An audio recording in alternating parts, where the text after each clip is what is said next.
ఉత్తరప్రదేశ్ రాష్ట్రంలోని ప్రయాగ్రాజ్లో జరుగుతున్న మహాకుంభమేళాలో కనిపించిన మోనాలిసా ఇప్పుడు ప్రపంచవ్యాప్తంగా గుర్తింపు పొందారు.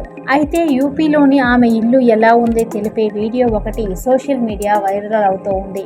ఈ మహాకుంభమేళాలో ఓ సుందరి తలుపున మెరిసిన సంగతి తెలిసిందే. ఈ సుందరి ఫోటోలు, వీడియోలతో సోషల్ మీడియా మారుమోగిపోయింది. నల్లపూసలు, రుద్రాక్షమాలలు అమ్ముకునే యువతి ఫోటోను, వీడియోను యూట్యూబ్ ఇన్ఫ్లుయెన్సర్లు సోషల్ మీడియాలో షేర్ చేయడంతో ఒక్కసారిగా వరల్డ్ ఫేమస్ అయిపోయింది.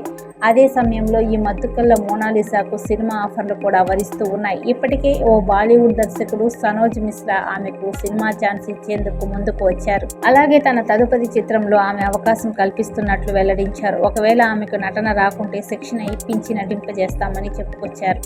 ఇదిలా ఉంటే రామ్ చరణ్, బుచ్చిబాబు, సానా దర్శకత్వంలో తెరకెక్కించే RC-16లో కూడా మోనాలిసాకు సినిమా అవకాశం ఇవ్వనున్నట్లు ప్రచారం సాగుతోంది.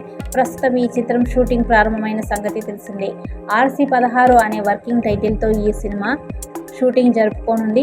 ఈ చిత్రంలో మోనాలిసాకు ఎలాంటి పాత్ర ఇస్తారనే దానిపై ఇంకా క్లారిటీ లేదు. కానీ టాలీవుడ్ మాత్రం మత్తుకల్ల సుందరికి సినిమా ఛాన్స్ మాత్రం ఖాయమనే ప్రచారం సాగుతోంది.